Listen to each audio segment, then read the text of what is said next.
Welcome everyone to this episode of Green Talks.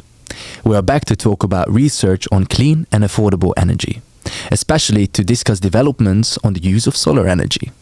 Did you realize that each and every Green Talks episode covers sustainable development goals set by the UN? Well, tell us which one. I'm Thomas Setche, your beloved host, once again from Green Hub Twente, and we are continuing our podcast with a very special guest. Although we have already introduced her topic in our very first episode with Julian Schmitz, now it's time to explore the photovoltaic cells more in depth as a topic related to the 7th SDG goal. So please give it up for our innovator entrepreneur, Professor Dr. Rebecca Saive. Thanks a lot for this very nice introduction, and thanks for having me here. Yeah, thanks for accepting the invitation as well. It's really great to have you around here. So, would you mind giving us a short background introduction about yourself, your studies, and why you're really here? Okay, so maybe the surprising part first. I'm originally from Germany, which many people have a hard time to believe, but I grew up there. I studied there. Actually, I did my what you nowadays would call kind of bachelor's degree in University of Mainz. Then I went to Technical University of Munich. I studied there, did my what is nowadays master's degree there in physics. And then I moved to Heidelberg and I did my PhD in Heidelberg. And then in 2014, no, that's not true. In 2014, I graduated with my PhD. You see, I'm forgetting everything. And I moved to beautiful California. And I started a postdoc there, or don't tell me about it. I started a postdoc there at the California Institute of Technology, Caltech, with Professor Harry Atwater. And I stayed there for 4 years, so from 2014 to 2018. And then at the beginning of 2018, I came here to the University of Twente. And in between of like doing all this academic, let's say, career path, I also co-founded, with 2 other colleagues. I co-founded a startup, ETC Solar. That was in 2017, just before coming to Twente. Mm-hmm. Damn, many things in the last century. Jesus. So, I still cannot understand why you would give up California with its nice weather for the Netherlands, but you will have to answer that later, I guess. So, what a journey from Germany to Los Angeles and now to Twente. So, I can feel the energy in all of this, and it's coming over here as well. So, but before we all go photovoltaic, let me ask you, what is your most unsustainable guilty pleasure? So maybe one that you haven't heard yet. I don't know, but perhaps I own 2 horses. So I have 2 big animals that I only own for my pleasure, and I think that's a fairly unsustainable thing to do. Yeah, and not riding them to university instead of a car. I take my bike to the university, so at least that. Yeah, you cannot be more carbon neutral than that. Right. But yeah, it's definitely something we haven't heard before. So what is the name of the horses, by the way? Sandora is one horse, and Lordana is the other horse. Both beautiful mares. Oh my God, I want to see a picture later. So, but we know that your dream is to make solar cells that are more efficient than ever before. Let's start with why. Why is that? Why is that your mission? Well, because solar energy is the one energy that we get on Earth, of which we have plentiful, and it's completely clean, it's renewable. Within approximately 1 hour, the sun gives us actually the energy that we need in order to sustain our whole energy consumption for a full year. So it's like an immense energy source. There's no other energy source on Earth that can provide that. And so now the thing is that we need to somehow convert this energy into something that's useful.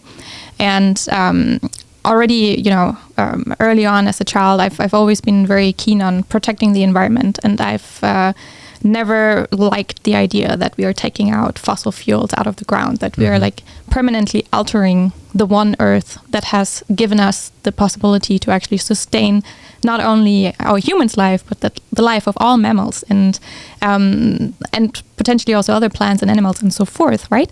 And so I've always thought that that's just the wrong thing that we do this. And on the other hand, we have this infinite, on at least human scales, infinite energy source in the sky, and we should really use it. And using it in the most efficient way is what will enable to really have that be our like major source of energy. And so, yeah, that's why that's my mission. Yeah, it's definitely a breakthrough, and just wow, it's great to see someone having that motivation in childhood and just bringing it to life, and it's really your driver, if I get it correctly, to now just make our society more sustainable. Well, that of course on one hand, right? On the other hand, it's really cool physics that's involved. And I'm also, a scientist nerd, so it's pretty cool to combine these two things. Yeah, I'm curious to hear about that as well. But yeah, we're talking about sustainability as well on this podcast. So what role does sustainability have in your story? Well, I kind of already started hinting at that, is that I have always been very fond of protecting our Earth the way it is. I wouldn't say that I was an activist or something, that's not quite true, but it's certainly something already as a child I was always very aware of that. I really enjoyed I've always very much enjoyed nature, animals and so forth, and I've always felt like I want to protect this. And of course, the whole debate about climate change and so forth has changed quite a lot, even through my lifetime. In the past 35 years or so, there have been a lot of changes in what we think are the biggest issues in terms of environmental protection and so forth. But for me, it was always something that was in the top of my mind, that I want to protect our environment. And that is, of course, there have been different challenges from pollution, from climate change, ozone hole, and so forth, right? And so for me, this whole subject, sustainability, includes all of this, that we are trying to keep our Earth in a livable and healthy state. Yeah, so really just the change in sustainable policy making just reassured you that I'm on the right track? Well, it's not so much that I would say, I wouldn't necessarily say that the policies reassured me. I think I was reassured about that this is the way to go already as a child. I always thought we have to protect our Earth. It's just that, what does that mean? When I was a child, some people still thought that maybe our Earth is even becoming colder, right? It's a rather recent thing that we really know now. It's becoming warmer. And so things like that is something that I wasn't so aware of as a child, but I was already quite aware of that. It's just wrong to dig out huge holes. I'm from Germany. They have like giant craters in Germany. They're altering complete landscapes. They're removing people from where they live because they found coal underneath.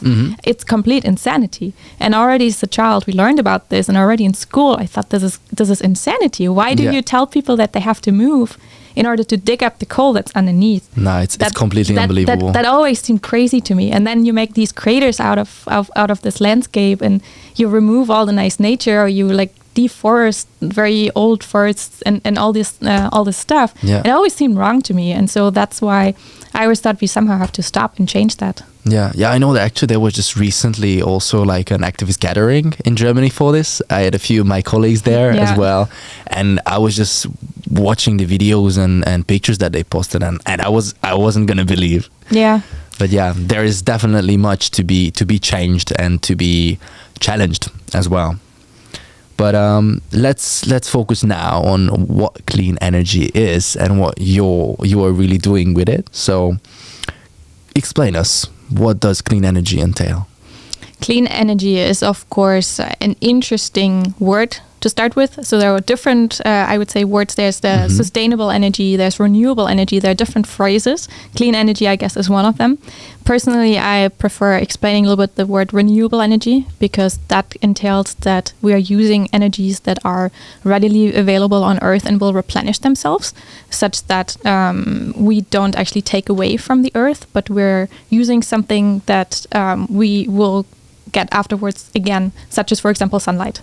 We're not using up the sunlight, because the only way we are normally storing it is actually in the form of plants, and we're not changing that by adding solar panels. And so that's what basically is meant by renewable energies. If you now put in the word clean, of course, we also add another layer, which means that while we're using this renewable energy, we also want to make sure that we're not also making something bad at the same time and maybe making polluting at the same time, right? And there it becomes a little bit more subtle.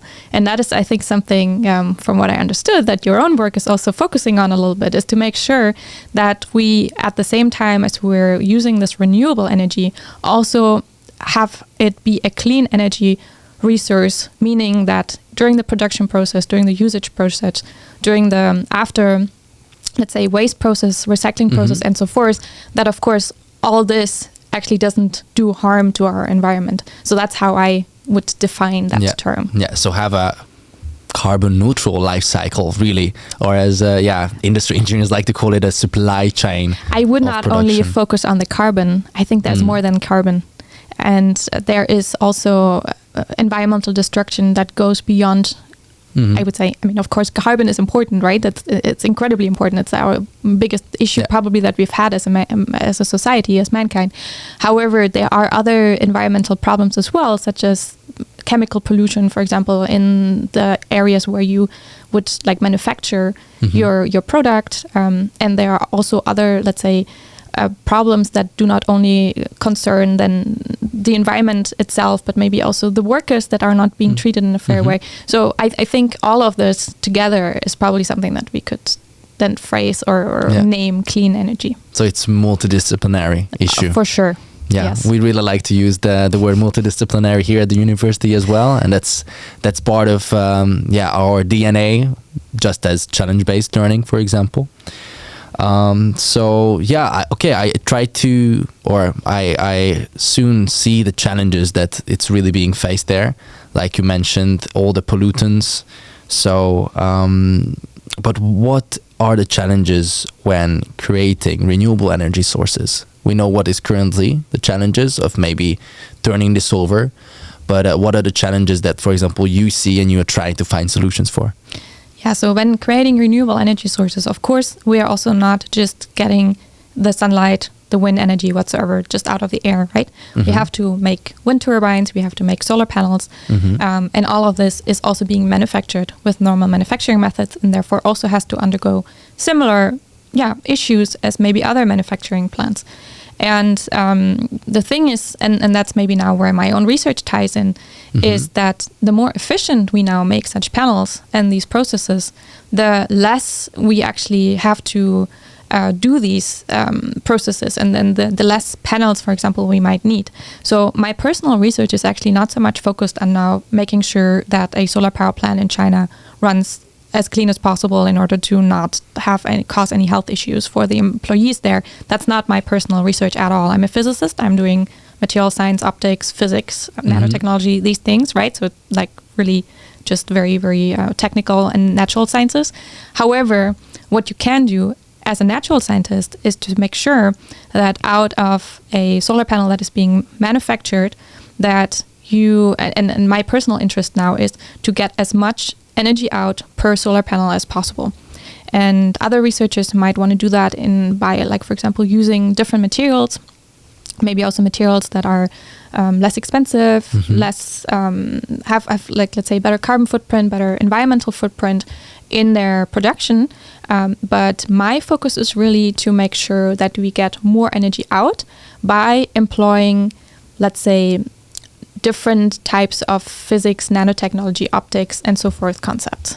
Yeah, it's exciting to hear nanotechnology as being one of the building blocks in ensuring that you create more efficient solar panels. So I would be also curious about how does nanotechnology relates to your research, and how do you apply it, for example? So we have different examples of where that comes in. Maybe I'll start with the one that might come up later, also because that's technology is related to what our startup was originally founded on, which is a technology where we make front contacts for solar cells. So solar cell It's an optoelectronic device. Light comes in, electrons go out, very simplified. And in order to get the electrons, so the charge carriers, out of the solar cell, you need electric contacts. However, electric contacts are normally made out of, for example, silver or some other conductive material. And if you are a little bit familiar with these types of materials, you can see that, well, they don't let light pass through. In fact, they're normally reflecting light. And that is a problem for the solar cell. Because if you now want to put the contact on top, it will actually reflect the light away back to the sun and not, and the solar cell underneath will be shaded. And so now we came up with a way to now change the architecture of these contacts that we have on the solar cell. So normally you can see on most solar cells, you can see these like lines, silverish lines. Maybe you've seen this on solar panels on your rooftop, maybe, or someone else's rooftop. And these lines reflect light back. But if you now change the shape of the lines to have a triangular cross-section, what you create is a situation where light is actually reflected off the faces of the triangle and then redirected towards, like downwards towards the solar panel instead of reflected back up to the sun. And by doing so, we can now reuse all of that light that would normally be reflected. And that can give quite a good boost to the efficiency of the solar cell. But now comes the trick. So this is kind of all still explaining how that works, and it's fairly simple to understand. But now in order to make these triangular cross-section contacts that have a fairly nice shape and also are quite small, they're like reasons for why we actually want to make them quite small, which go a little bit beyond now in this podcast setting. But in any case, in order to make them, we need to employ different nanotechnological techniques. In fact, there was no such technique really available when I started working on this idea. That was in 2015 or so. And then we invented one technique and founded a startup on this idea. Okay. And now in my research group, we actually invented another idea to kind of realize something similar, and also are working on this.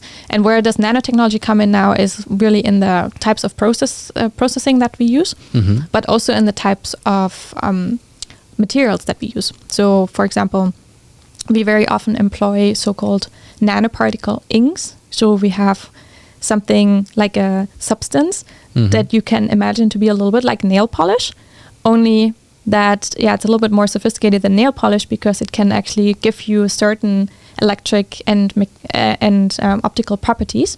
And you have these very small nanoparticles in there, which are in the size of 20 to 50 nanometers normally.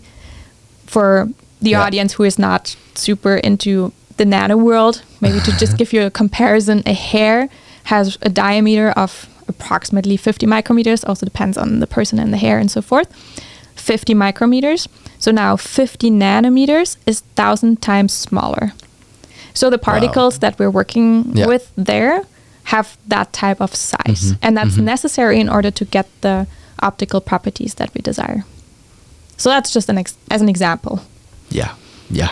Wow. Okay.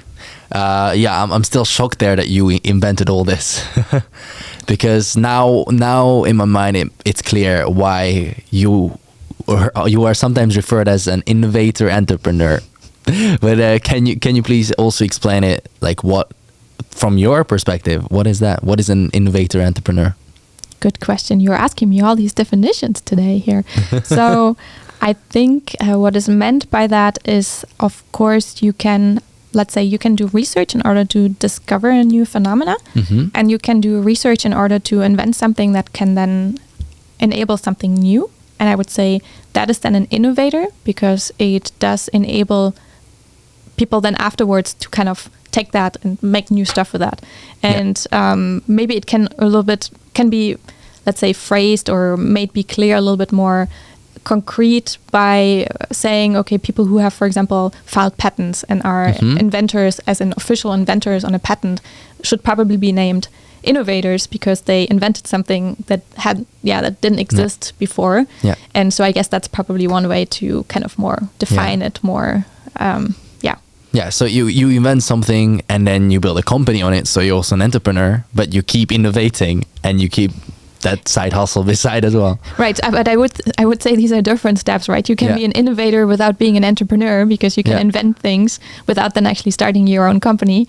But then that's right. On top of that, you can also be an entrepreneur, but you can be an entrepreneur without being an innovator, because you can use someone else's idea and bring it to the market. And I think all of these are very important things to do. Mm-hmm. Yeah, though you decided you want to do both. Actually, I didn't decide that. I only wanted to be a scientist and an innovator. The whole entrepreneur thing, my co-founder totally just dragged me into that. Interesting. And that's how ETC Solar was created. Correct. And what does it currently do now? Well, I should give some disclaimers here. I'm no longer involved. I stopped being involved roughly 2 years ago. The company is now operating under a different name, Mesoline. And I'm not allowed to talk about what exactly the company is doing, but it's pretty cool. And you can go on the webpage, mesoline.com, and see what they're doing. Nice. Cool. Go and check it out. So, but yeah, then let's talk about something that is also very valuable now, perhaps to entrepreneurs. What lessons did you learn along the way while you were an entrepreneur as well? There's so many. Probably after a year back, I will be like, no, this was not the best thing to tell. I think one lesson that I learned was I was actually very worried about this whole process. I never wanted to be an entrepreneur before. I never thought I would want to have my own startup or anything like that, because I just thought, okay, I'm not a business person. I don't know how this works. And I think one of the lessons is probably to not be too worried and just try to learn how things work and understand that it's not rocket science. Other people have done it. It's possible, but of course it's not easy.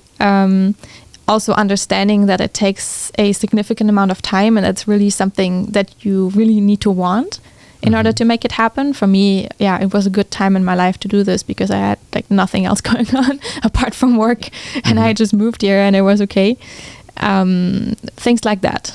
I think if I think about what to tell people who would want to start their business, that's normally what I would give them, to not underestimate the time commitment that it takes. Yeah, I think this is definitely interesting also to just talk in terms of the UT ecosystem, because we have so many researchers, so many patents, and maybe some of them just feel the same as you felt back then, like, okay, this is something not for me. Maybe I shouldn't even try it. But yeah, you are the perfect example. It can be done, even if you have the first thought, like, okay, maybe this is not for me. Yes, although, and there comes maybe the other thing, I wouldn't have done it by myself, right? I had a perfect team to do this with. And in particular, I had one co-founder who was really pushing for doing this. So I was not actually stemming the whole business part of the startup, but that was actually my co-founder Thomas Russell, who's actually still involved in the startup, and I was the technical person. And of course, I was heavily involved also in the fundraising and in, of course, marketing and building connections and all that. But let's say there was a very strong team really pushing this. And I think that's the other thing, is you really need a team member who is committing as much and as committed as you are. Otherwise, this is, I think, a pretty tough thing to do. Yeah, you were the right person at the right time, and you had the right team. Right. And that's I see how that's very important. But along the way, in 2020, MIT, Massachusetts Institute of Technology from the US, decided that you should be selected as Women Innovators under 35 for this award. That was not for women. That's the MIT Tech Review under 35. Under 35. Not only for women, for not all only gender. for women, for all gender. Yeah. Right. But they selected you. Yes. Why so? So I would probably say something wrong now. I would have to read the exact description now from the webpage of exactly why they selected me. But it was for this manufacturing method that I co-invented. So this way of making these very thin microscale triangular cross-section lines. And actually for the first method that I invented that is now owned by Mesoline. Nice. Yeah. So they really just acknowledge your work and innovation. And indeed, like on one hand the innovative aspect, and on the other hand also the potential that it might create for technology. At that point, still for solar cells, it will probably be for something else, but I think it will enable quite some breakthrough for different technologies, this manufacturing method. Yeah, I think this is definitely something that we should all be proud of now studying at the university, because you are amongst us. And that's also the perfect moment to ask you, what motivated you to come to the UT and to teach now as a professor? Yeah, so I was looking around for professor positions at that time, and sent out, like as all of us do, kind of like 20 applications, and that was not even my main focus, because my advisor at that time was like, yeah, you should apply next year. You have so many things going on here right now. Just finish all of this up and then apply next year and we'll be fine. But then, I applied and I got invited and I got an offer.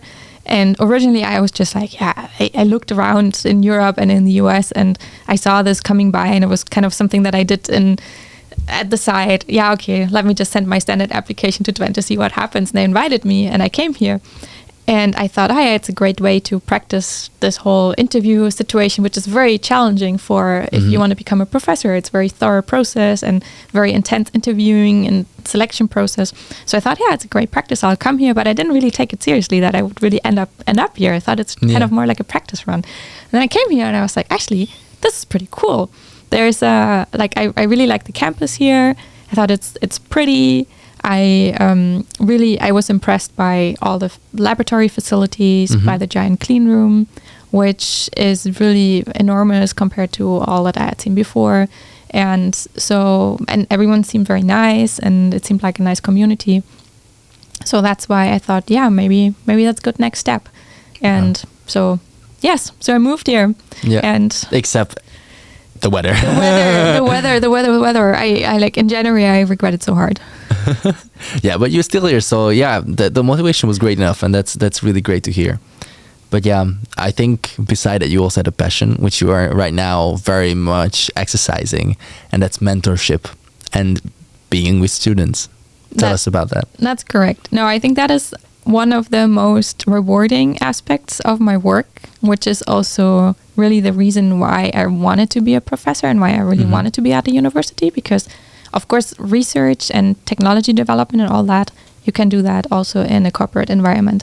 But this whole mentorship and really working with people to also grow and develop and learn in the process is something unique to university, at least, let's say, at our level. Of course, you could be a teacher, right? But the combination of doing high-end science and technology and at the same time also teaching and mentoring and developing and working together with people who are younger, doesn't even have to be younger, but people who are, let's say, earlier in career, that is an aspect that you only find at university. I find that very rewarding. And I must also always say that, or I always say that, you never know as a researcher whether your invention will be the breakthrough of the future. But what you can know for sure is that if you do a good job with your teaching and mentoring, that you will have an impact in society. So I know if I do a good job helping my mentees to make their next step in life or in their career, then I think I did something good for society, and I think that's worth a lot. And I think that's the only guaranteed impact that I can have with my work. Everything else is quite a lot of luck also.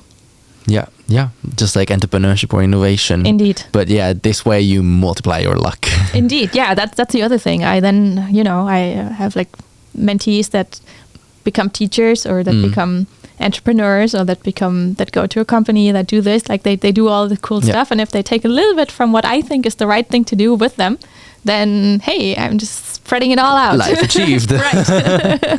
Yeah. What do you think your students will actually say about you? Oh my gosh. That is such a difficult question. Yeah. So I hope that well, take a moment. No, I'm wondering. I think many of them will say that I can be quite tough on them. I hope that all of them understand that I'm not doing this to mess with them or to be mean, but that I actually care for them. I hope that that's what they would say, that I care for their careers. Yes, that's what I would hope. Yeah, we'll see.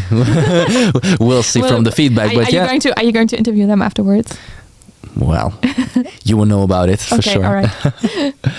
Okay, so it's very clear for me why you're not in a corporation right now, and you gave the perfect example. Really, just working with students is what fulfills you, and it's great to hear such a story. So yeah, this question you might find funny because you cannot really measure this, but how aware are you of your impact? It can be through the technology, through society, through the students. Yeah, this whole how aware am I? Because I could now either be completely overestimating or underestimating my impact. I would say I'm somewhat aware of a certain impact that I have, which I see either from feedback at conferences, for example, feedback from students, maybe seeing how my startup, which I co-founded, is developing, things like that. I think I am aware that I have a certain impact, but I don't think I have the character to be like, woo. Whoa. That's not what keeps you up at night or wakes up you in the morning. You just know, No, that I must. It is a little bit like what motivates. Of course, my impact and also having recognition for this is something that is very important. I think it's very important that you get recognized and that you feel like you're doing the right thing. And of course, getting feedback about impact and so forth, that is of course important. But I would say I couldn't say, it's a hard question for me to answer. Let's say it like this. I hope I gave a little bit of an answer. Yeah, because for universities, you can always measure the impact or like the sustainable impact they make or the societal impact. I find it also very difficult, to be honest with you. Also for a university, there are all these different metrics, but what do they actually mean, right? How important is it? How often the papers are cited? Or is it maybe more important that you educate a really strong student base who is then going into the workforce and doing really good work, right? Yeah. And that is not always, or that's incredibly difficult to quantify. You can of course then again put a number again on the students, but is anyone following up with what they do with their careers? Is anyone following up how they then, use that knowledge and in their later life, how well they do in their companies, what other impact they create? Nobody does that. So I think that's extremely difficult to quantify the impact also of an organization. Yeah, we should probably suggest that then. It's gonna make people's life more complicated. Definitely. So one last difficult question, and that's gonna be it, I promise. What do you want to leave as your legacy? That is the most difficult question. So I've always hoped to leave something as my legacy where I wouldn't say either inventing or discovering a piece of new technology or physics, which can then make an impact on society. I think that is something that has always been my dream, which I'm hoping to leave as my legacy. So that could either be a new technology that really then makes it into, let's say, the market, but in a way where I really developed it from the beginning, where it was really my idea, like their fundamental either nanotechnology or physics concepts that I developed. That is, from a technological perspective, that's really my what I would want to leave as a legacy. And I'm not sure if you're also asking about more like societal things, or you define it. I define it. Okay, I define it. No, then let's. Let's say I guess I should talk here from the innovator perspective, and I think that is what I would want to leave. Yeah. You can still tell me what should be the takeaway message for the public listening on each of the sides, on either the technology or the society, and what could be the future of clean energy. Yes. So one message I would like people to take away is that when we think about new technologies, that we should think about how they will fit in our future society and not in our current society, and in particular not into our past society. So when we invent something new, we shouldn't think, how can we implement this right now, because there isn't such infrastructure. I mean, one very obvious example, to be a little bit less abstract here, would be electric cars. I am very much an opponent of thinking just because there might not be enough charging infrastructure or whatsoever. There are, of course, a lot of different other points of critique maybe as well, but we shouldn't think about how the situation is right now, but where we are moving towards. And accordingly, we should innovate for these future scenarios and not for the status quo. Okay. Yeah. Go with that. She said it. All right. Well, that's going to be it for today. Thank you very much for listening to the podcast. And thank you very much, Rebecca, for being here. It was a pleasure talking to you. Thanks so much for inviting me.